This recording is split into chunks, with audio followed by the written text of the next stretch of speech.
Como a Igreja de Deus deve ser.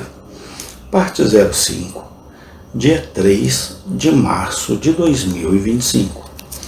Haverá sempre em proporção à verdadeira santidade, seriedade e semelhança de Cristo de uma igreja, algo terrível nela para a geração perversa em que é colocada. Ela o temerá como no revelador dia do julgamento.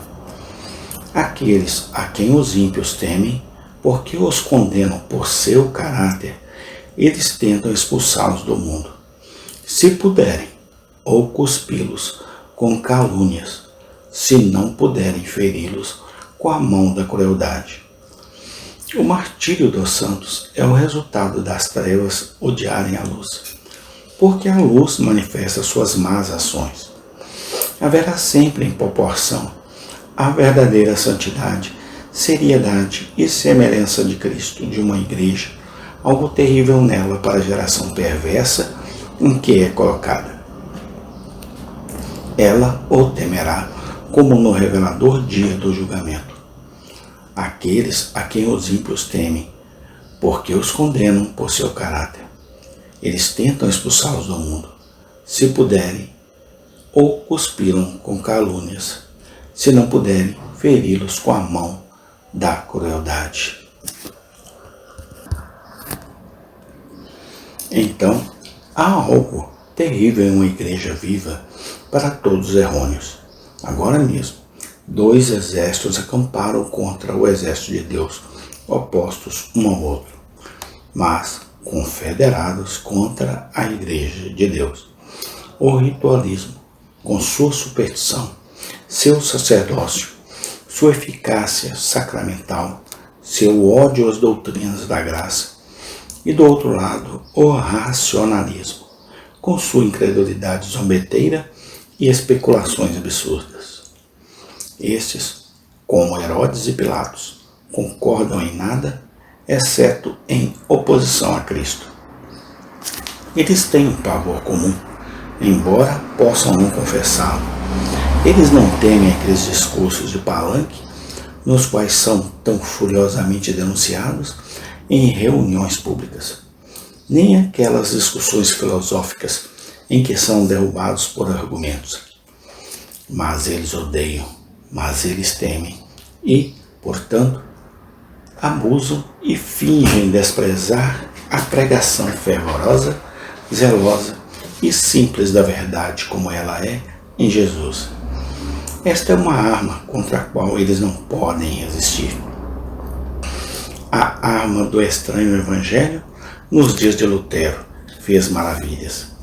Operou maravilhas nos dias de Whitefield e Wesley. Muitas vezes restaurou a arca do Senhor em nossa terra e o fará novamente.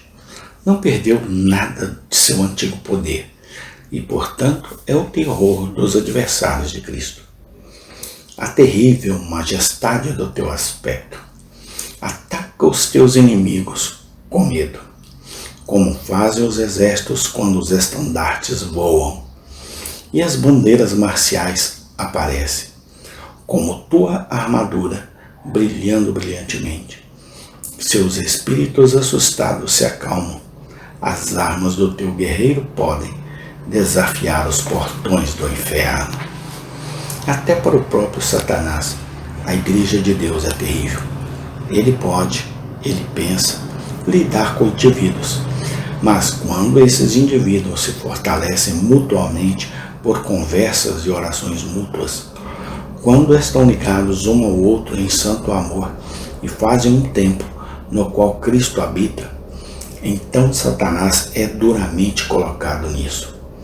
Ó irmãos e irmãs, não é toda a igreja que é terrível assim, mas é uma igreja de Deus na qual há a vida de Deus e o amor de Deus. Uma igreja na qual há o estandarte erguido, o estandarte da cruz, erguido entre os vários estandartes da doutrina verdadeira e da graça espiritual, dos quais acabei de falar. 3. Tomaremos um terceiro ponto, e isto é, por que a igreja de Cristo é terrível como um exército com bandeiras. Por que é terrível? Por causa de seus banners. Toda a passagem parece dizer que a igreja é terrível como um exército, mas que ela deve ao máximo sua terribilidade a seus estandartes. Terrível como um exército com bandeiras. Eu creio que a grande bandeira da igreja cristã é o Salvador exaltado. Eu, quando for levantado da terra, todos atrairei a mim. Ao redor dele nos reunimos. A ele será a reunião do povo como a serpente de bronze no meio do acampamento no deserto. Assim o Salvador é elevado, nossa bandeira. O sacrifício expiatório de Cristo é o grande padrão central de todos os homens e mulheres realmente regenerados. E esta é a principal fonte de consternação para os inimigos de Israel. Mas vamos colocar os pensamentos em ordem. A própria igreja terrível é então terrível por causa de seus estandartes. Irmãos, o próprio exército é terrível. Por quê? Primeiro, porque é composto por pessoas eleitas. Lembre-se de como a esposa de Amã perguntou a respeito de Mardoqueu se ele pertencia à semente dos judeus. Pois se ele o fizesse, ela predisse que o esquema de seu marido seria um fracasso. Amém. Tem continuação. Deus seja louvado e exaltado, hoje, sempre, eternamente. Amém e amém.